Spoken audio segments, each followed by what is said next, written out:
So, Isak, Alexander Isak.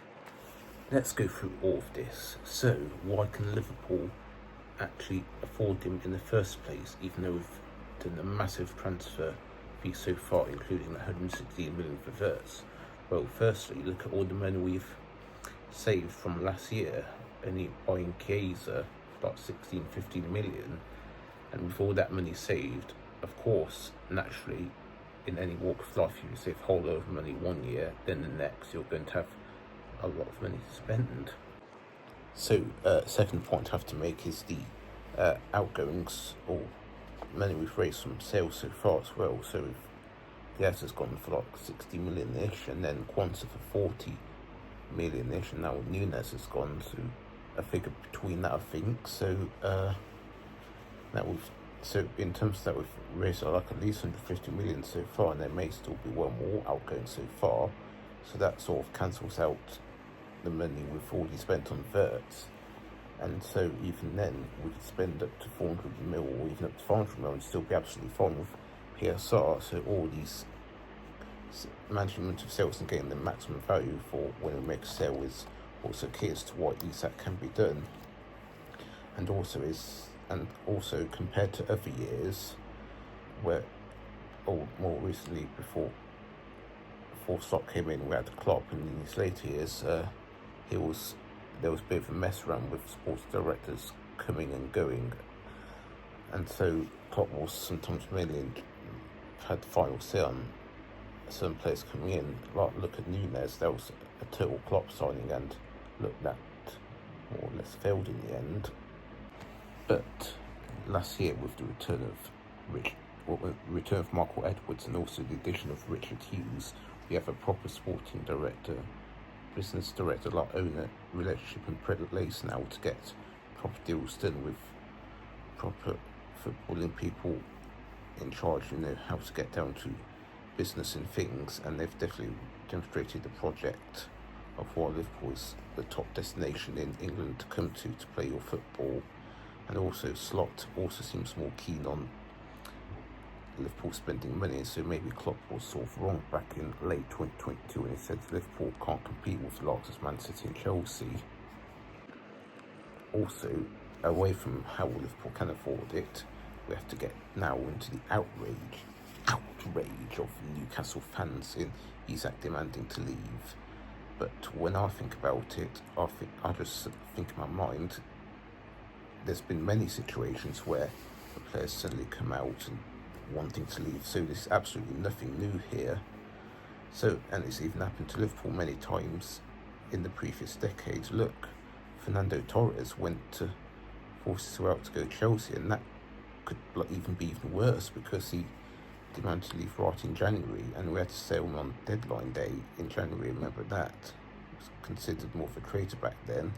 And then there's Raheem Sterling, who at the end, more or less near the end of Rodgers' era, came out with some sort of interview, I think in April or May before season ended, and saying that he wanted to leave and explore other options.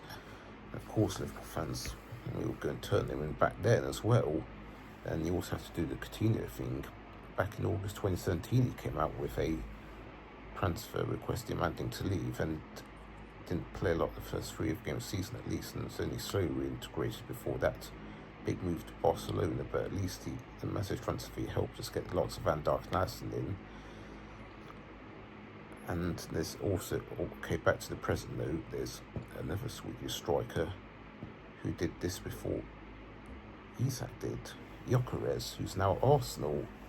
So look at him, he refused to be training, and that forced his way off move. So maybe Isak is sort of thinking the exact same thing will be for him, and that is sort of making me think about Swedish strikes in general, even like a Swedish culture. It could be a Swedish culture thing, like they don't want to be placed on a lot of restrictions within the contract or certain law, and if they wish to escape from that or want to like discover big opportunities, they feel they shouldn't be restricted from like the current thing, just to get more of a dream move away. Because think about it, Swedish. Think about 2020 COVID lockdown. Sweden never did any, so maybe that will make sense to what Isak and Gyökeres are willing to do all sorts to get their moves away. And in general, Swedish strikers appear to be either like hated or loved, depending where they are, because in case Isak Gyökeres is true, maybe a bit of arrogancy, because look at it, Zlatan Ibrahimovic. Both Isak and Gyökeres have that sort of like slight arrogance in them, that they're big goal scorers and do anything to get their way. But it gives rivals a big reason to hate. But if they're on your team and on your side, you absolutely love them in their team. And I think that's what Isak is going to have if he does come to Liverpool. And one more thing, just a bit of a funny note, that Isak, this whole Alexander Isak thing was mine with Benson Boone a bit, especially like a couple of his songs, because Eddie Howe's like at Newcastle saying, "Please stay, I need you, God, don't leave." But then Isak may sing to Newcastle, "I'm sorry, I'm here for Liverpool.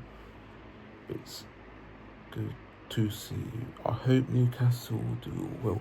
I'm sorry, I'm here for Liverpool." But Isak, of course, is so mystical, magical.